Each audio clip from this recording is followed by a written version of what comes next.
Welcome everyone to the Quantum Leap Business Show. And this is our second live workshop for today. And it's my pleasure to introduce Mark Bayley Smyth, doing his workshop as a leadership in a digital world. So Mark is a NatWest Entrepreneur Accelerator business mentor who is passionate about supporting business owners and leaders improve their performance and productivity. He's committed to enabling SMEs to better adapt to new technologies and equipping people with the skills they need to thrive in the evolving global digital economy. So over to you, Mark. That's great, Scott. Thank you very much indeed for the introduction, and also like to extend a warm welcome to the event and my session today. Introduction sounded great, so I appreciate that. Just a little bit more of a very brief background from me. So in addition to what Scott said, I've had a lot of experience internationally. So I lived in Singapore for 3 years, Germany for 8, and spent a lot of time in the States. A lot of my background was in large international technology organizations, including working as Managing Director for Siemens in the UK. But as Scott said, my real passion is really for supporting small and medium-sized businesses and helping leaders in those businesses benefit from the experience for larger companies. So what we're going to look at today is leadership in a digital world. And what do we mean by a digital world? Well, if we look at the Industrial Revolution as a base, we can see that our world has for a long time been in a real constant state of change, from the driving of steam through to using electricity, through mass production and automation. And what we have seen across this whole change cycle is that, as expected, the rate of change has got faster and faster all the time. And there's lots of buzzwords that you can hear today, that you hear people saying about big data, your digital twin, the cloud, AI, and everybody now is expected to be a digital native just to keep up. What's important for me, though, is looking back, is that the key enablers of progression and growth have always changed, and the people who've really adapted and grown their business have made use of those enablers. And the real enabler in today's world is data. And there's a guy called Bacon back in 2018 wrote a sentence that I just love. It's: leadership in the fourth industrial revolution will be defined by the ability to rapidly align and engage empowered, network teams with clarity of purpose and fierce resolve to win. And what I like about that is nothing gets mentioned of the technology. The focus here is on the organization, and more importantly for me, the people. And many of you have seen or heard a quote that goes back to Greek philosophy times that says, change is the only constant. And I think that we have always been in a state of change, and we always will be. What's important, of course, thanks, guys, is how we adapt. And some of you may have heard that we are living in what they call a VUCA world, which means it's a world of volatility, uncertainty, complexity, and ambiguity. And what this means by that is there are certain drivers in our digital world that have an effect on us and demand a change in how we operate as leaders and as businesses. So some of the drivers for the volatility in our world is the constant state of change. And as I said earlier, the expanding rate of change. This is driving uncertainty, and also the complexity, the amount of tasks that people have to do. As we say, as us poor men, we can't multitask, but everybody's being called on to multitask anymore. The types of tasks we're doing is getting even more complex.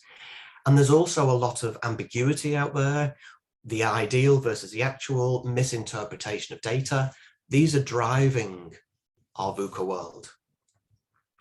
The effects that this is having on us is that the volatility is making a lot more risks in there, the state of flux is there, There's a lot of instability. The uncertainty is meaning that many leaders are in a state of paralysis, about completely overloaded with the amount of data that they have to process and make use out of. And it's also because there's so much change, business's direction is always changing, and people struggle to actually set the direction properly. The complexity of our world makes us, in many areas, unfortunately, very, very unproductive. And the ambiguity introduces doubt and mistrust in our teams, in our employees. It hurts innovation because we don't really know where to invest our money.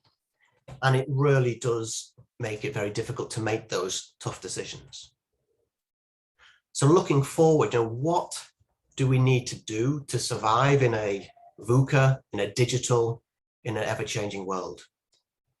Well, volatility for me demands that as leaders, we need to have a clear and inspired shared vision. Uncertainty demands that we need to have better understanding. So we now need to have a wider understanding and different perspectives of our ever-changing world. And many people say, if you need to be agile and you need to work properly today, you need to have a wider breadth of understanding, not necessarily the depth that we used to have before. Complexity needs clarity, so we really do need to have a real focus. We need to remain flexible. And one thing that I like to see in leaders, and not just in teams, is creativity. A lot of people say we don't need to be creative. My strong belief is absolutely do. And ambiguity needs now real agility. We need to make sure that we innovate. We need to make sure that we make the right decisions. And this is something that is, to most people, common knowledge. It's just normal. But sometimes I think in the world that we're in that's changing constantly, we forget that we have to adapt and we have to change. What I think has become very, very apparent in the last 18 months is that people have seen that we as leaders need to adapt. We have challenges that we haven't had before, such as our remote or virtual teams. Our teams and ourselves, we lack that usual ability to align and combine in the workplace. So we haven't got that quick pulse check of people. We haven't got that constant state of knowing what's happening with each other. People who are coming back to the office are wearing masks. And so that wearing a mask and the covering the face is losing some of that core interaction that our teams need to be fully understood. And the lack of client interaction and this alien way of working has really made people think differently. What I think, though, is actually demonstrated how agile and adaptable businesses can thrive and actually can really survive and thrive in this world. People have adapted technology a lot quicker than they would have normally done. And it's actually given a lot of creativity, and it's demonstrated some real positives. On my consultancy business, we completely pivoted. Normally our world was having face-to-face client meetings, being in big boardrooms, being in big seminars.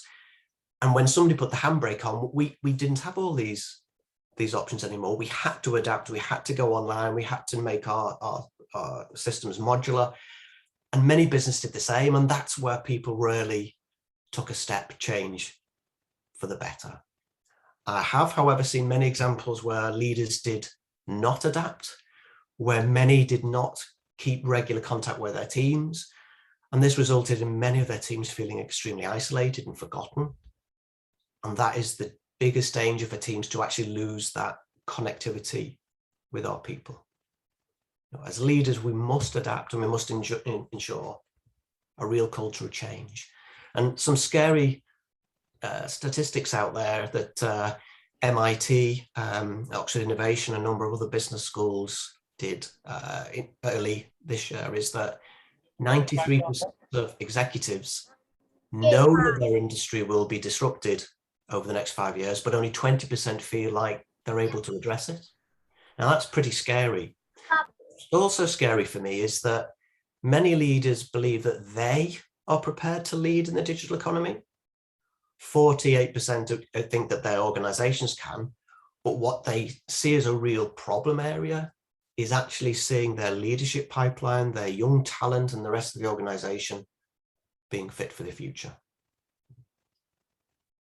So in a digital world, what we like to say is that in order to be not just successful, but to really thrive, is that we need to look at something called transformational leadership.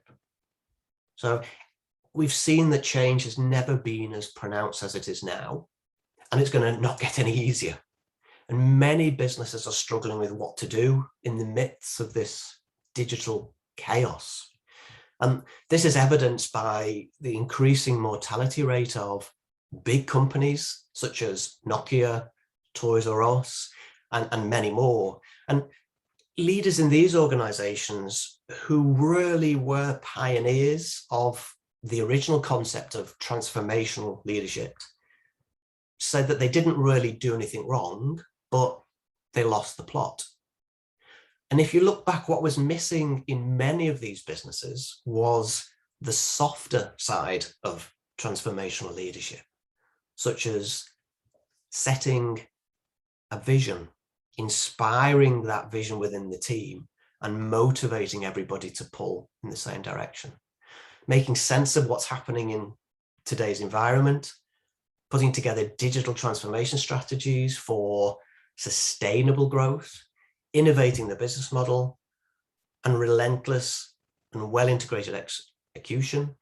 And more importantly, the drive for organizational culture change. They're really the real drivers or enablers of transformational leadership in our digital world. And I want to have a look at a couple of things here that I've put on the screen. And the first one is what we call sense making. And this is, as it sounds, it's a key leadership capability for the very dynamic and extremely complex world we live in.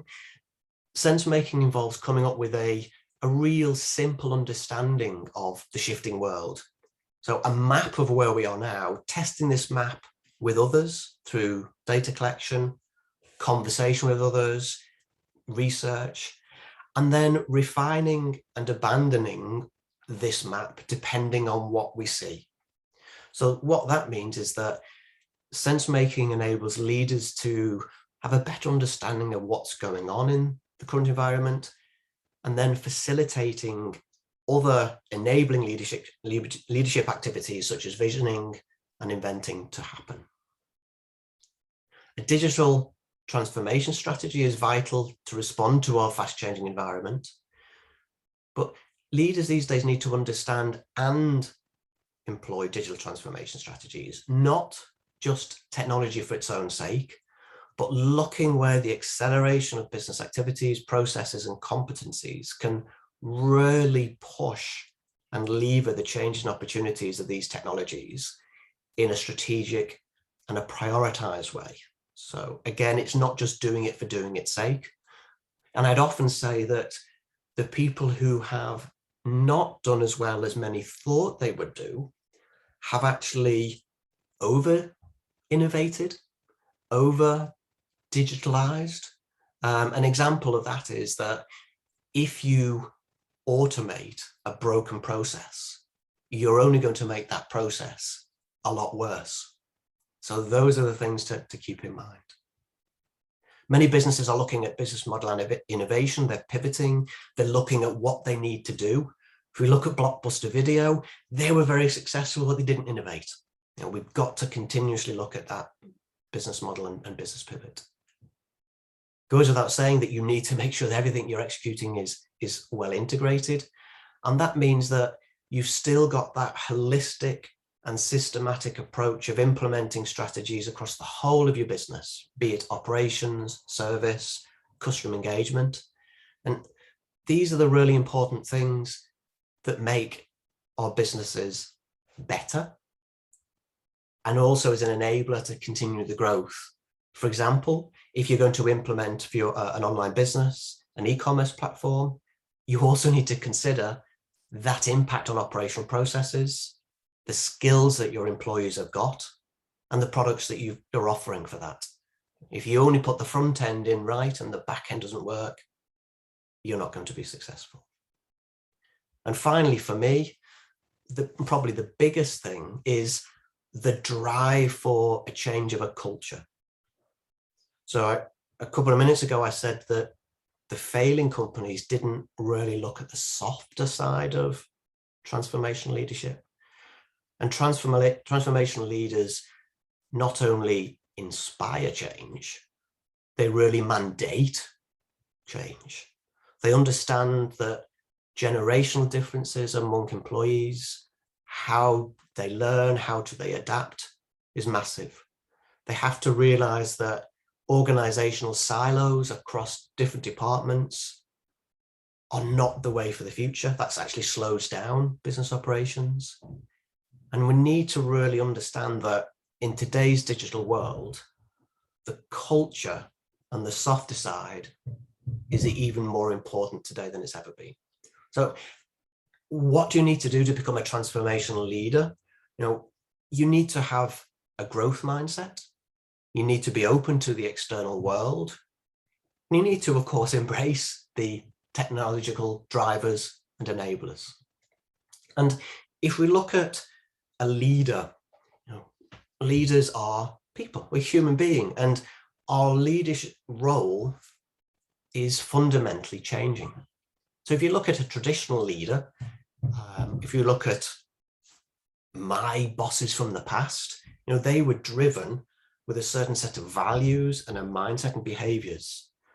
They were really chosen and rewarded on their expertise, their control, their structure, just their own individual performance. And leaders now, transformational leaders, they need to build on some of these skills, but they need to be different. The individual performance has actually gone into a more collaborative working style. So the performance and the success of the team, not of the one. In a digital world, though, leaders need to have a basic technology understanding. They don't have to be experts, but they do need to have a basic understanding of technology. New leaders have to be very employee focused and customer focused, of course, when developing and innovating their products and systems. And what's really at front of mind now for lots of new leaders is open-mindedness and innovation.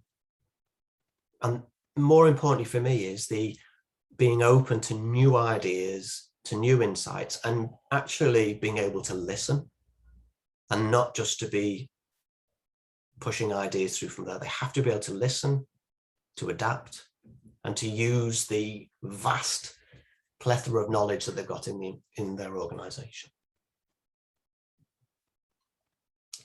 And what this demands, this different type of leadership thinking, is a new mentality and a new behavior, followed by a new culture. And many people are calling this a new leadership playbook. So what makes a great leader in our new digital world? Well, in a way, it really boils down to a couple of things. The first is, do they build great teams? The next is, do they understand the implications of technology on the business? Are they able to adapt at the speed at which business is happening?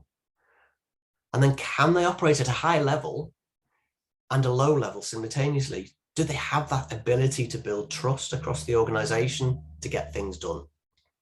So in other words, great leaders use a slightly different playbook. They introduce new approaches that appeal to existing employees and also the new generation of employees that are coming in the business. And this, done right, can really inspire trust, build a sense of community, and really motivate employees to improve their performance. Now, what we're not saying is that you have to be completely different. If you look at some behaviors of the past, many management behaviors were seen as a norm, but these days they're probably not what you'd like to see in a new leader. For example, micromanagement really doesn't work. Really top-down command and control leadership style doesn't work. So you have to look at what's right for today's world. And a lot of these old behaviors are called eroding, because they should be eroding away. There are more enduring behaviors these days. And these are some traditional leadership skills and behaviors that are still critical, but maybe adopted a little bit. So creating a clear vision has been so important for such a long time, and for me really needs to be right up there. You know, inspiring a shared vision as a leader of a business is absolutely vital. Being customer centric and leading by example, for me, you know, that is right up there as well.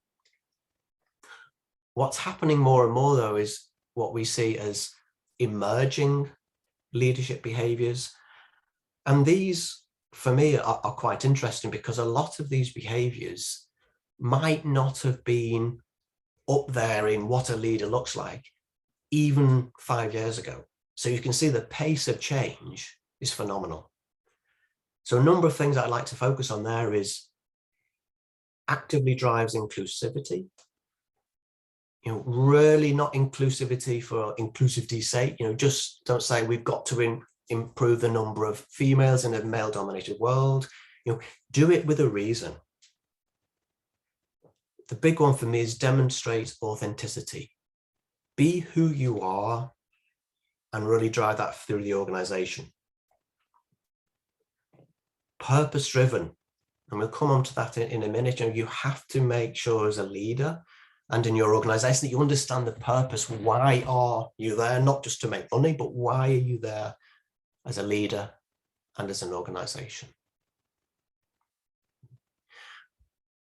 And if you look at some common themes for leadership in the digital world, is there are a number of key themes, and I'm going to focus on a few this morning with you. The first one is the ability to articulate a powerful leadership narrative. So that's you as a leader creating that vision, a shared vision with the organization, and making it inspiring for people to really see what the organization is all about. To retain that ability to be the authentic role model for the new leadership. And one way you can do this is to show, to demonstrate, and to encourage the type of values and behaviors and mindset that you want to see in the organization, and also to support the organizations through that change. Because most businesses, particularly larger ones, will still have that quite wide cross-section of traditional employees, older, mature employees, and new people coming through. And you have to get that blend right to get the real knowledge through the organization. We need to build communities of leaders.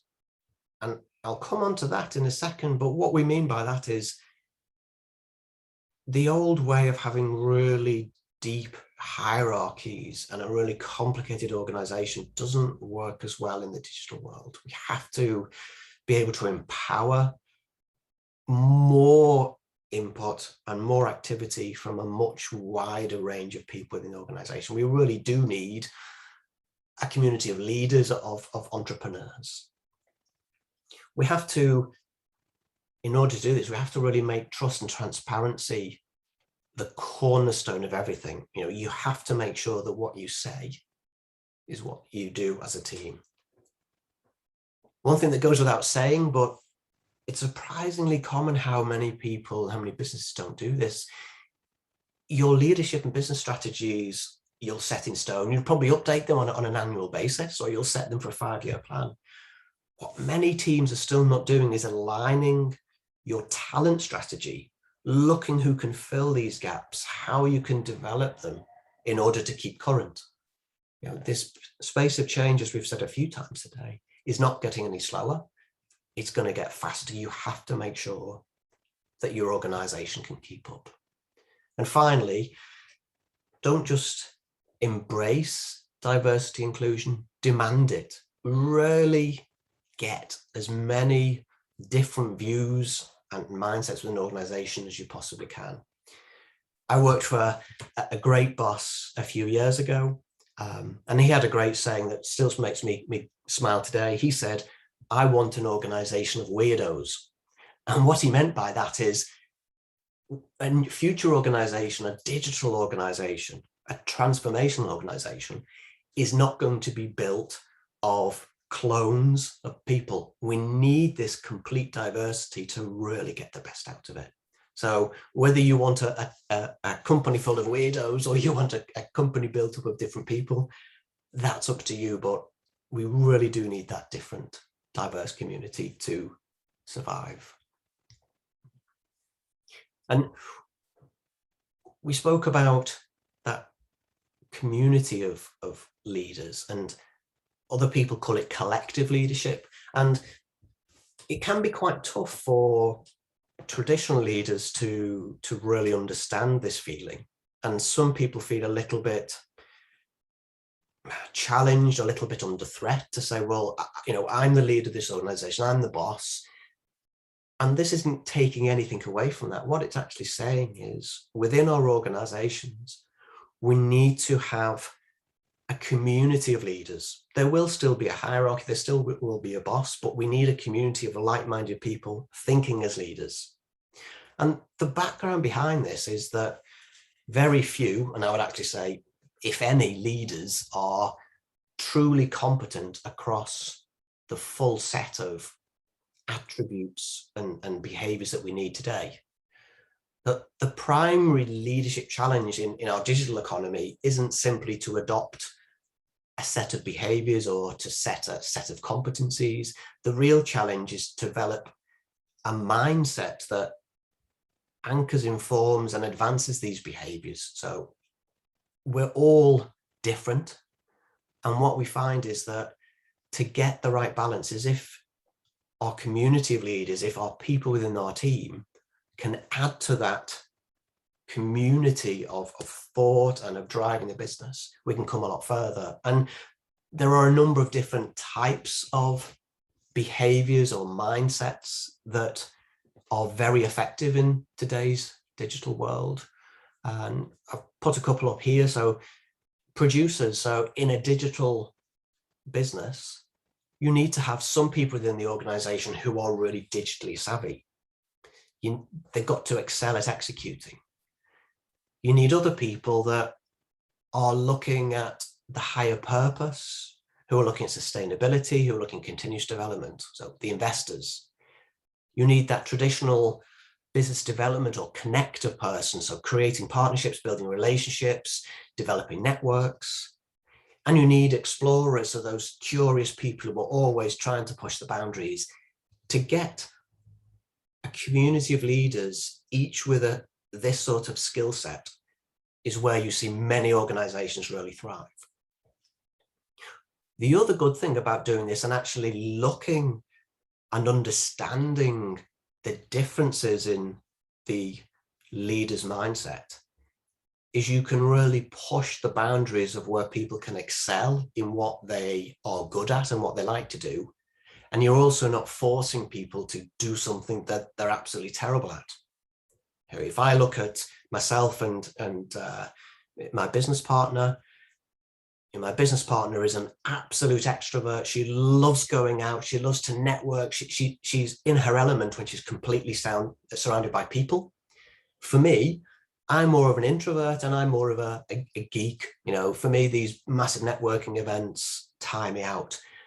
So if we can use different people to their advantages and what they really like doing, you can get the best out of them. And as I said at the start, not every leader has the ability to do everything. So we've got to make sure we get that community of leaders together. One of the really important things to further push that transformational approach through the organization, not just at the leadership team, but through the whole organization, what we need to do is to make everybody understand not just their own role or job or function, but how they can support the overall company objectives, what the interdependencies are. Now, Simon Sinek, one of the the great business leadership writers had a book, one of his first books out there, called Start With Why. And I think that starting with why is even more relevant today. And what I mean by that is that in the old business world, what you achieved as an employee, your targets and objectives, were always put front of mind and always put as your key objectives. Successful companies that have come up over the past decades, companies like Apple, for example, have not focused on the what, they focused on the why we need to exist. And that, why are we here? What is our company all about? What is our organization? What are we as people and leaders about is extremely important to get right. And I would argue that if we get the why right, and that why is actually a real emotional connection to what we're doing, if we get that right, that really pushes down to how we perform. And that how we perform, that behavioral way of doing things, will really drive what we do. So again, to think of that slightly differently in today's digital world, I see as one of those key things to get right, not just with the leadership team, but through the whole organization. And what that does, if done right, it improves that passion and ownership and emotional connection with the company. So we've spoken about diversity and inclusion, and many businesses out there will say, we have a diversity inclusion strategy, we do this, we do that. What I'd really like to see is not just that we do it, but understand why we do it and what value that brings to us as an organization. And I want to show a very, very, very short video clip. Let's hope it works. I'll just put this on and then we can have a chat after. 007. I'm your new quartermaster. You must be joking. Why? Because I'm not wearing a lab coat? Because you still have spots. My complexion is hardly relevant. Well, your competence is. Age is no guarantee of efficiency. And youth is no guarantee of innovation. I'll hazard I can do more damage on my laptop sitting in my pajamas before my first cup of Earl Grey than you can do in a year in the field. Oh, so why do you need me? Every now and then a trigger has to be pulled. Or not pulled. It's hard to know which in your pajamas. Q. 007. 007.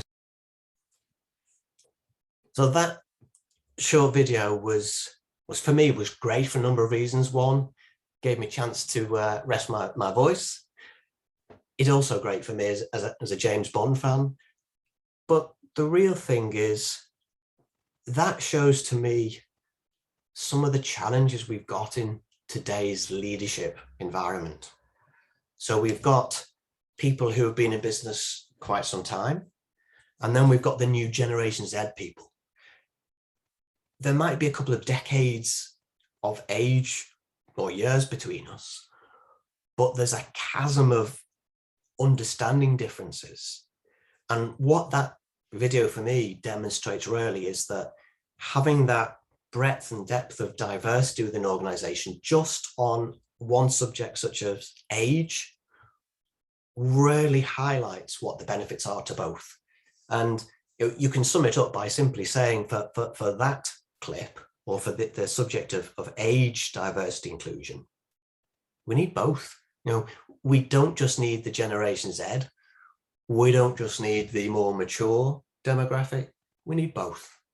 And that goes throughout all of the different types of diversity inclusion within the business. So for me, think where people can bring the best out of you and get the best out of your organization.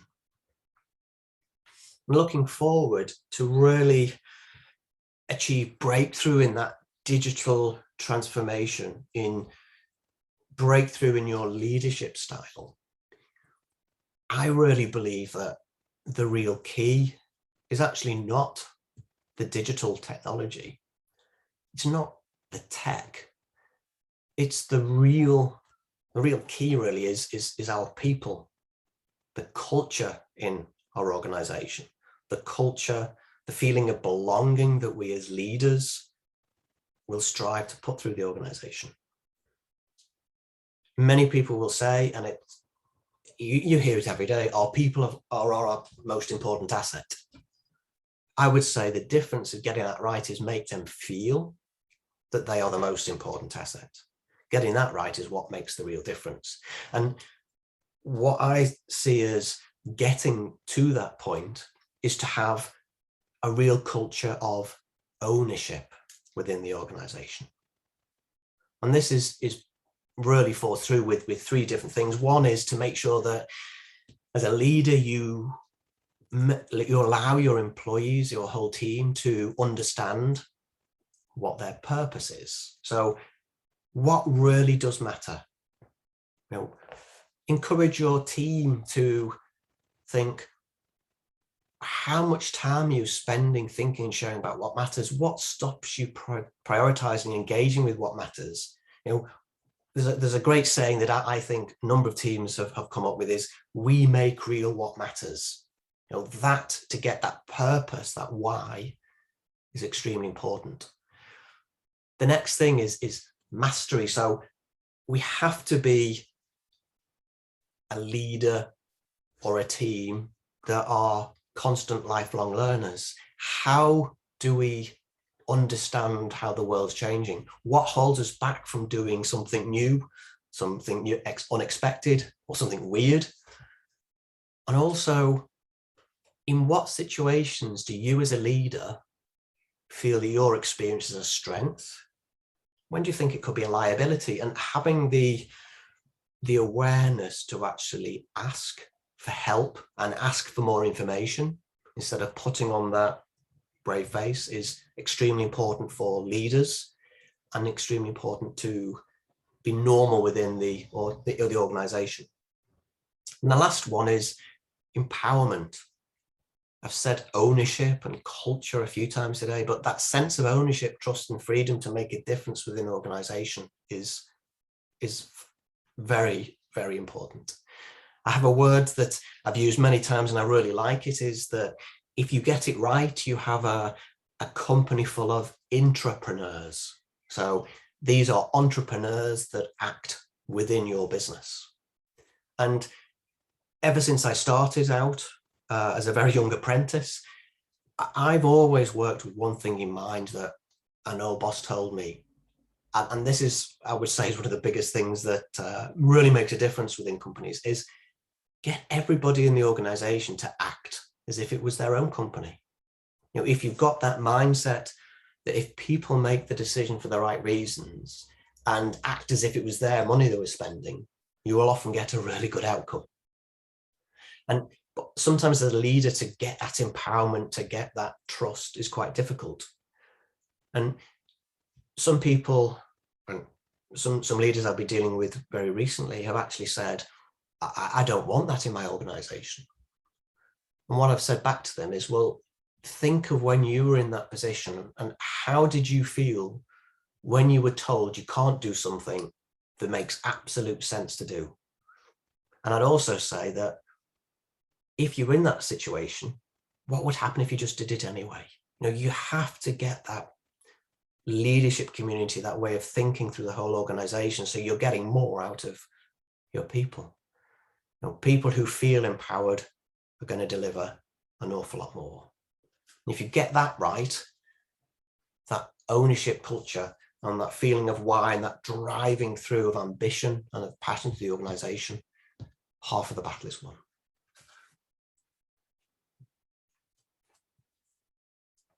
So finally, and in summary, our core leadership skills are still vital today, but a really effective digital leader needs to have developed some more characteristics, and a truly transformational digital leader needs to embrace and embody a culture change. So some of the things on the left, you won't surprise you. As a leader, you still have to set your vision. You still have to be able to influence your stakeholders. You have to be able to hire the right people. You need to make sure that you create sustainable digital programs and have processes in place for digital excellence.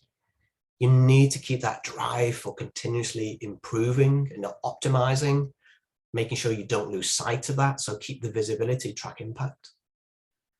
New digital leaders should be somebody who leads, of course, but who inspires, who enables, who empowers their organization. They need to foster real partnerships within the business and outside with clients and with other stakeholders.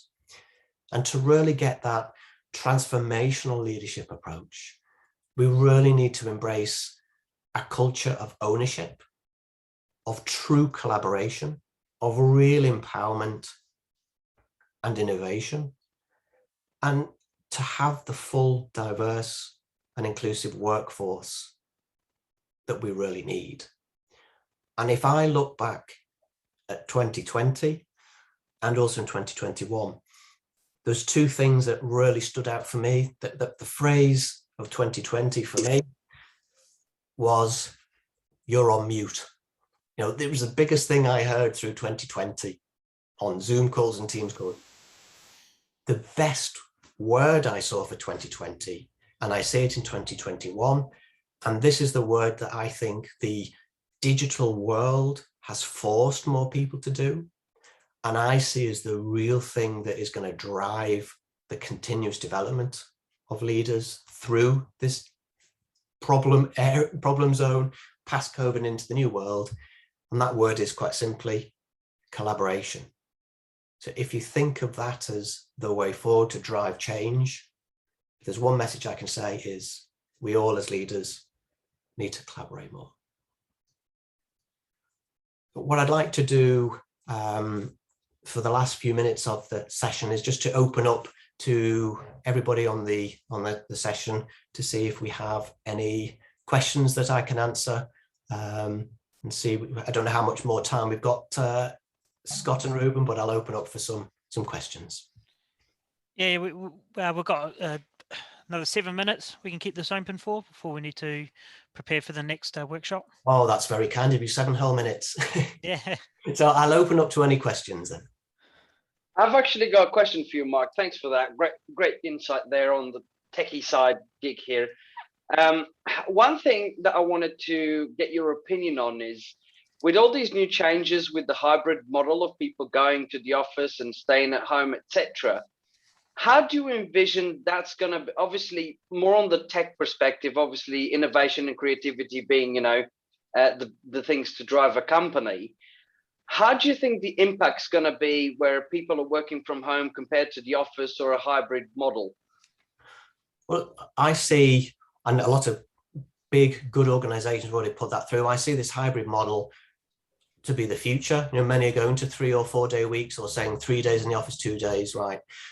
The thing is, for me, is if you have this empowerment, if people know why they need to do stuff and how they should act, the what almost happens straight away. You don't need to have that micromanaging approach. As long as people are empowered to do it, they can do it wherever they are. The problem for me often is that many people benefit from that human interaction, and the lack of that, I say, align and combine can be a real problem. So you need to make sure in that hybrid environment that you have formal processes in place to give and receive feedback, to share things with the team, to have check-in. You need to keep that constant dialogue open. And that's where I think still people over the next couple of months are going to struggle with. You know, you need to have that visibility from the leadership team and up and down collaboration and feedback. Do you have any sort of tips on, especially with the teams working remotely? Obviously creativity in the office is easy, even when you're having a coffee on a breakout room, and especially for the young guys that coming into the workforce now and don't have any experience. Do you have any sort of tips on what business owners should be doing to get the team together on a sort of virtual type platform? What I've seen very successful, what I do as well, is we always have our Monday check-ins and Friday wrap-ups. So on a Monday morning, all of my team, be the associates or the directors, is we come together on a Zoom meeting at 9 o'clock on a Monday morning, and we just start the week. We start off with, how was your weekend? Because, you know, you can't lose that human interaction. And then we just check in and say, what have we got on? How are things going? And on a Friday, it's very simple. It's at 3 o'clock usually on a Friday, because we don't want to set the expectation we need to work too late. And we'll say, how's your week been? And we just have a pulse check of where we are, see where people need help, and set the scene. And we do that every single week without fail. If there are key projects on, we'll often have a project meet within the week. And what all of us do, we have our teams on, and if there's any quick chats, we'll put stuff through. And what we did experiment with, I didn't like it, but some people did, is that we actually, for some of the new starters that came through, we had a Teams room like we've got now that was open all day, that you could basically watch everybody work. And if you wanted to chat, you could just open the microphone and say, oh, you know, can we have a chat for a minute? And we actually had things that we had a couple of 11 o'clock coffee mornings where everybody just got themselves a brew and we sat and we chatted on a Zoom just to have that. But as leaders, it's just encourage as much as possible that constant flow of information and make people aware that if they need to talk, they can do. Thank you, Mark. Thanks very much. That's all from me. Thanks. Thanks, Ruben.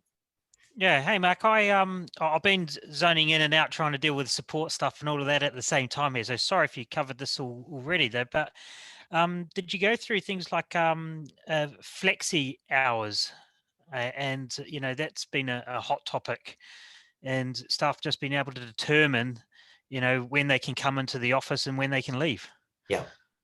I've got a number of clients I've worked with who that word flexi sends shivers down the spine, and you can almost see that they go into a state of panic.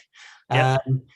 Probably people who are on the session this morning won't be surprised when I say it doesn't bother me in any way, shape or form. You know, we shouldn't be setting the example that our employees have to be on their desk for so many hours a day. You know, it should really be outcome based. Reward the employees on what they've actually delivered, how we've delighted our customers, how we've kept things going. That should be where we should be rewarded and we should be encouraged. It shouldn't just be, I've sat at my desk for 8 hours. You know, for me, empower your employees, give them the tools that they need to do their job, have regular feedback, give the encouragement, but also, and this is where I will be a little bit harsher, if people aren't performing, don't hide behind your screen and not address it. If there is an issue, address it up front. There's one word that I like to use quite a lot, and that's carefrontational leadership. So if something's not there, you need to confront people, even when people are having difficult times working from home or struggling. You still have to confront people, but do it in a caring way without malice. So carefrontational, and then you'll get the best out of your people. So some of your clients adopted the flexi working hours? Yeah, they have. And we have a hybrid working environment. There's some things because of customer relationships, we have to actually man the phones or man the business. But a lot of our people, you know, you can work when you want and how you want. And that really, as long as the outcomes are, as long as we deliver on our promises, that's great for me. And again, you know, it has to be right. There's some organizations that if you're running a leisure center, for example, and your swimming instructors are working flexi hours, that's not going to work for classes, but you know, no. You have to be realistic. Yep. And has there been an uplift in productivity and I guess well-being with those companies? On the productivity side, without a shadow of a doubt. And more importantly, and I'm glad you said it, the health and well-being side, yes. You know, the last 12, 18 months have been extremely difficult for everybody trying to adapt. And the pressures that we've seen on all people in all organizations has been immense. And to give people that flexibility, you know, that you don't have to sit at your desk if you're a parent who's taking a kid to school or picking them up, you know, that you don't have that feeling in your chest, oh my God, I can't just go and drop the kid off, or I can't go and have a dentist appointment, I'm going to be seen, to just take that away and say it doesn't really matter, as long as you perform and deliver your outcomes, we don't mind. We're adults. And that sense of freedom has been phenomenal.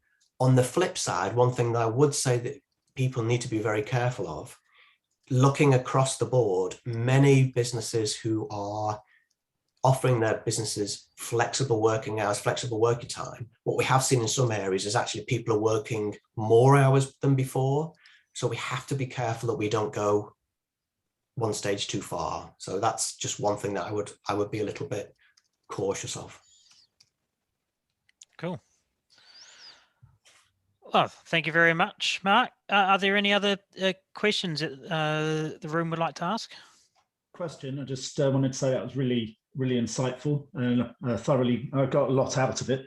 I wanted to just make a point to back up a comment that you made. I just think understanding, the cultures and the changes in culture are very important. If you've got a long-established business that has done things in a certain way, you might lose track of where culture has been progressing, especially within the young. So if you're not, on top of what's affecting them and understand how they're being brought up through it, then, you could be missing a trick. So I thought it was very interesting, that whole cultural aspect of it.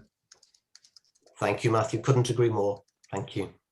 Mark, just a couple of points on that. As you can see, my age is more than yours, and I like to think that I can interact with young people, as I do with the likes of Ruben, for instance.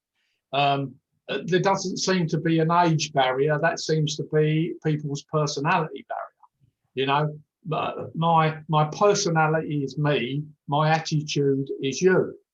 On that basis, but the basic tenet of entrepreneurship is still making a decision quicker than somebody else, isn't it? And to keep the product right, the price right, and the service right. There are tenets in business. So if there's an age gap that won't accept those tenets, then it has to be explained to them. My opinion is my opinion. My experience cannot be questioned. It's what's happened. This is what I did. This is what happened. And this is how the outcome of it was. So everybody needs to prove themselves like this as well, don't they? They do. And I think you're absolutely right that, age is not a differentiator. You have got a lot more experience and knowledge. And I'm sure that you will work with, all the younger people as well as anybody else. I think that the difference with some people is that they see knowledge and experience as being better or being more important than anybody else. And they then cut off the ability to learn some of the new skills, to develop and learn a new viewpoint into things. And it's that balance of taking experience and knowledge and the creativity and vision and blending it and taking the best of both sides and pushing that out, and not always putting a lid on it to say, I've been doing this for 20 years, I know better. And I think just getting that little blend right is the key. Sure. Thanks. Thank you, Jim.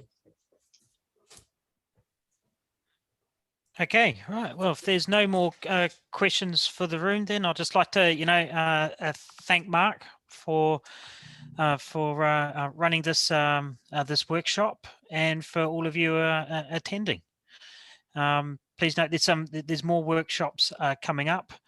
The next one, I've posted a link in the chat for Sally Marshall, Fitness and Finance, Know Your Numbers.